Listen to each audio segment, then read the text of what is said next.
Hey guys, so in the next few videos as part of the new intraday trading series, we will be going through some more advanced concepts that not only help swing trading, but can be applied to intraday trading techniques as well.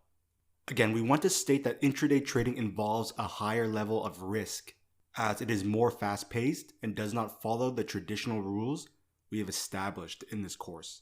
You do not have to use these new methods and can stick with the swing trading safe methods we have previously shown. But this is up to you. As you grow as a trader, you decide for yourself what kind of trades you want to take and what kind of trades you want to skip. In this video, we will be going through the concept of RSI in combination with divergence, the 14 EMA and the 50 EMA cross, and the concept of scaling in. We don't like to start traders with indicators because that causes bad habits. But now that you have made it through the material, we start bending some of the rules. Again, we don't use any of these indicators on their own, but we combine them with price action concepts we have already established. First, on your charts, add in the Relative Strength Index, or the RSI for short. Right-click, click Insert, Relative Strength Index, and it should pop up along the bottom. Next, add in the 14 EMA, same thing, right-click, Insert Indicator,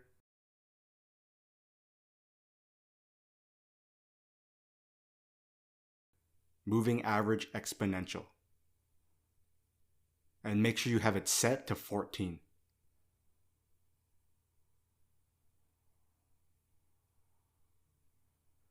So the RSI indicator is used in the incorrect way by 90% of traders.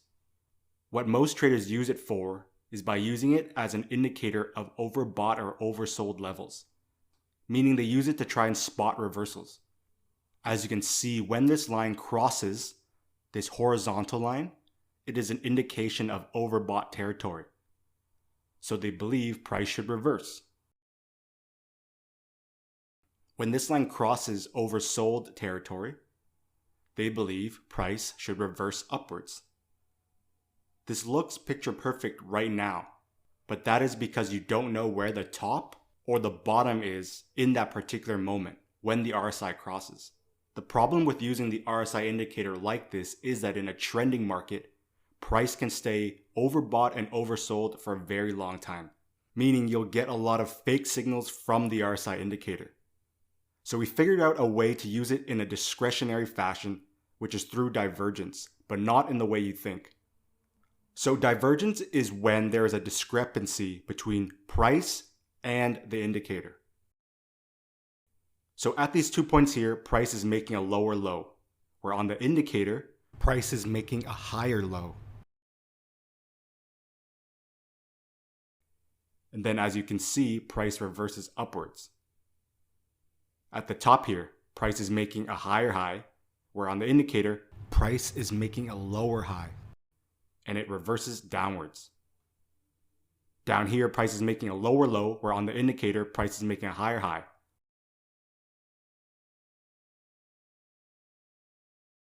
Reversal. Again.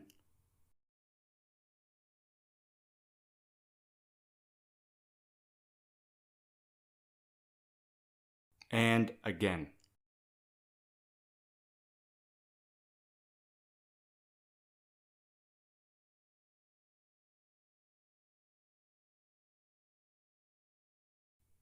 So now that you know what divergence is, let's add some filters to this for how we use it more effectively. Here are two things that make divergence even more effective. It's better if the divergence is occurring inside or close to overbought or oversold RSI levels. And secondly, the wider the swings, the better. If you look up here, notice how we have divergence.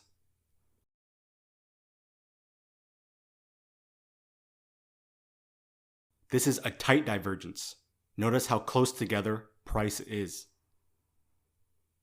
Now, here is a better divergence, which is what we call a wide divergence.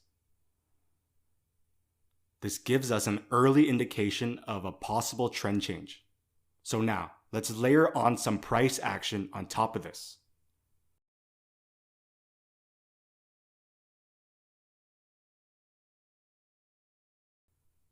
We notice this decent level of resistance, but the main reason why we even consider this level of resistance is because of the long wicks rejecting this level over and over again. 3 long wick rejections at this level. Next, notice what pattern this was making. It created a rising wedge, which is a bearish reversal pattern.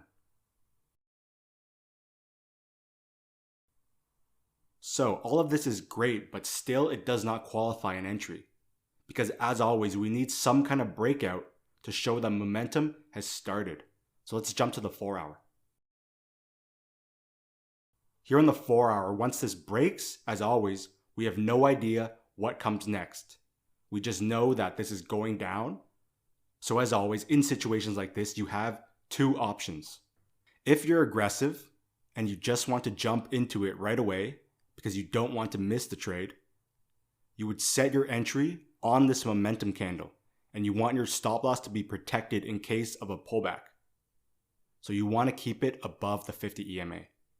Remember that the pro of this trade entry is that if the pullback doesn't come, you are already in a great trade. The cons of this kind of entry is that you risk a pullback occurring, which is the reason why you need a wide stop loss on these kinds of entries. Option 2 is the ideal entry, which is the pullback. And this one was picture perfect because it came up, rejected the broken trend line and wedge, rejected the 50 EMA, and made a perfect red rejection candle where the wick is sticking out. The pros of this kind of entry are that you get in at the best price and you can put a tight stop loss in. Again, you put the stop loss above the 50 EMA and not too tight either because you don't want to choke the trade. So there are many ways you can manage a position like this.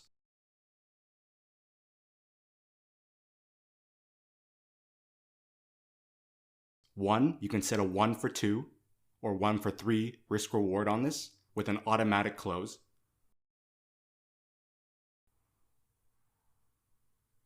Option 2 is once 1% target is achieved, move the stop loss to break even to catch the larger move. We don't know how far down this will go, but since your position is risk-free, after you move the stop loss to break even, worst case scenario, you break even. Best case scenario, you have this one monster trade running, banking you money. And remember, in the meantime, you are still trading other pairs.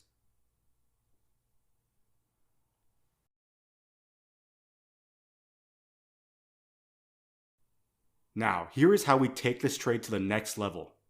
Price starts to pull back, and if this was indeed a true reversal, and not just a pullback, this would have made a higher high, but instead it failed and made a lower high, signaling that this could just be a pullback. But we still need confirmation. The confirmation occurred through the break of this trend line, which was our signal that the trend would continue down. So this is the power of scaling in, because you already have an open position short that is risk-free, and you risk another 1% while you already have an open risk-free short trade. What this means is you are using the 1% profit that you have on the previous trade and risking that on this trade. Meaning if this trade goes against you and you lose that 1%, you still have the 1% you're gaining from your current open position. Worst case, you break even. Best case, you have 2 monster trades running, which is the foundation of risk reward. Remember that we already have a direction bias from the dynamic reversal combo price action up here, and we are riding the momentum down. So after we had this break of trend line, you are again faced with 2 options. Enter right away at this candle close with a good stop loss above the 50 EMA and the trend line, or wait for some kind of pullback. And we had a small pullback here occur that rejected this level of minor resistance before the trend continued down. So to add even more confidence to this, we use the 14 EMA as a confirmation tool of the price action we have already established. So we drop the 14 EMA in. And notice how when the 14 EMA is below the 50 EMA, we are in a clear downtrend. When the 14 EMA breaks above the 50 EMA, we started a short-term uptrend. And here the 14 EMA broke back below the 50 EMA again, confirming our already established price action. We don't use indicators on their own, but only to add extra confirmation to what we have already established with price action. So this candle rejected this level of minor resistance and the crossed 14 EMA. So we put our stop loss above both EMAs and the trend line, and this thing ended up being a monster. You now have 2 running positions open, banking you big percentages. And the key factor is that they're both risk-free. And you can continue to manage these on the way down through trailing the stop loss. Here's the thing. You entered these 2 great trades, but are still trading other pairs while you have these 2 positions open that are risk-free. That's how powerful this concept is. This was in reality 1 swing trade entry, but you milked it for more. This is why trading more does not mean more profit. And let's say you banked 10 to 15% on this 1 trade. Even if you take another trade and it is a loss, your risk is always capped at 1%, meaning you manage your risk and let your winners ride and add to them. How you manage trades is just as, if not more important, than your actual trade entry. So let's take a look along the bottom where price ended up. So you notice divergence here, but it is tight divergence without the wide swings we like to see. Now this next divergence was wide divergence. Notice the size of the swings and the non-tight price movement.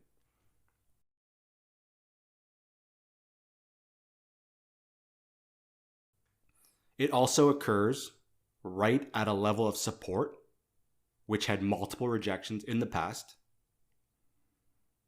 which is another confluence factor. And again, we always need confirmation. So you also notice that this is a falling wedge pattern.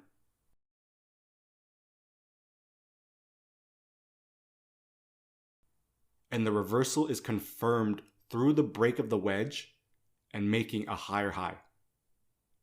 Again, you have 2 options. Either you enter on this engulfing candle with a stop loss below it,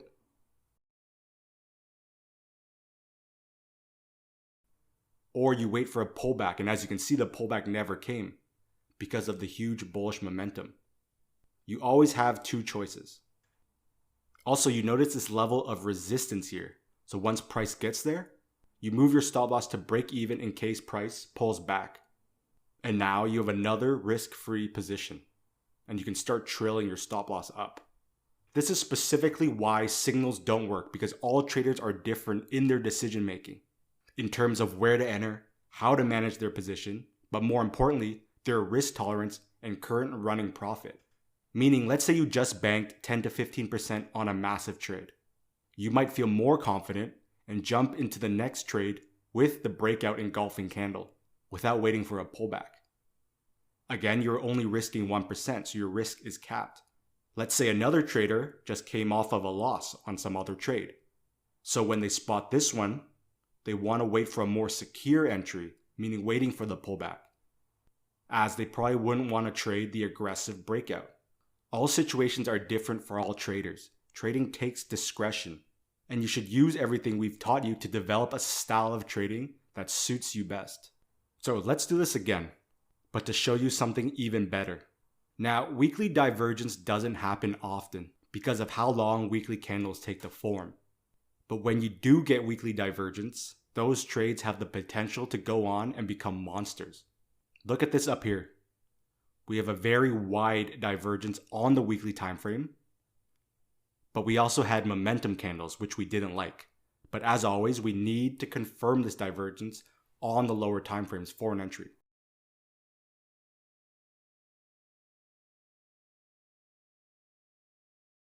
So here in the daily, you also have price entering into overbought territory on the RSI indicator. And again, still no entry. we need some kind of price action to confirm our bias. So let's jump down to the 4 hour.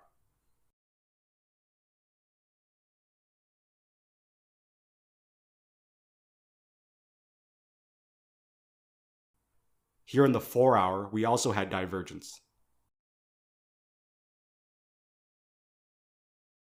But still no entry.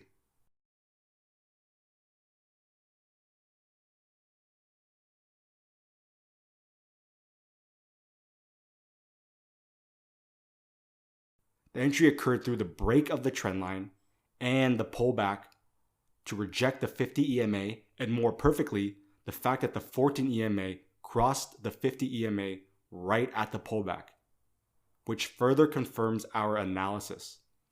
Remember that the 14 EMA has been above the 50 EMA for months now in this bullish trend before finally crossing. Again, these indicators only confirm what we have already identified through price action. So moving forward, as price came down to this level of support here, we noticed momentum loss and multiple long wick candles. So jumping to the daily. Here in the daily, we had divergence again, then a higher low, which also makes an inverse head and shoulders pattern, and confirms our weekly bullish bias. Now again, this is why discretion comes into play, because there are so many ways to enter this trade. You could have entered right on the right shoulder on the daily time frame and set your stop loss below this area here. We entered a bit differently, which is more risky, but is our style. So this is what we saw. After we made this inverse head and shoulders pattern, we noticed a higher high, but we still wanted to see some kind of pullback so that we could get in at the best price with this fresh uptrend. So what we did was we used the 30-minute time frame.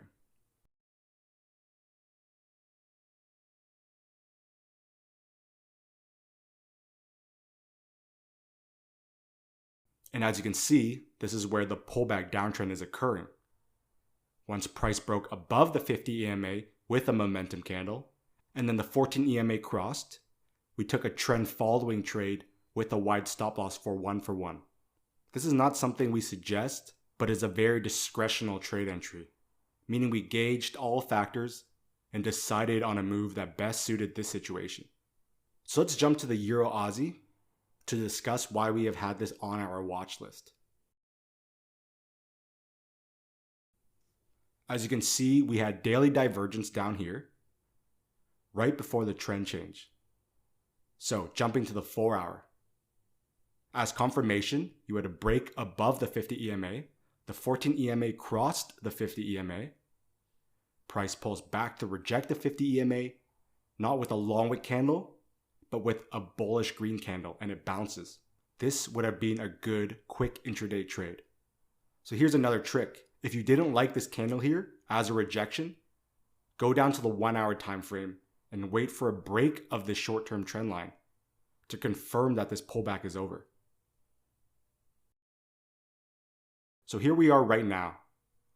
We do not have good daily divergence, but jumping to the 4 hour, we have a decent divergence. This is why we wanted a clean break of the 50 EMA and a pullback, because this trade is not of high quality. The only reason this is on our watch list is because of the weekly.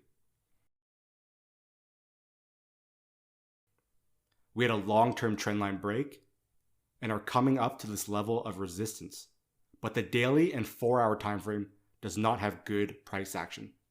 There is a lot to consider when looking for trade entries. It is not always black and white. You have to apply these techniques on the charts and figure out what kind of trades you want to take and what kind of trades you want to skip. So in the following episodes, we will dive deeper into these concepts and show you how to apply these strategies to the intraday timeframes for quick moves.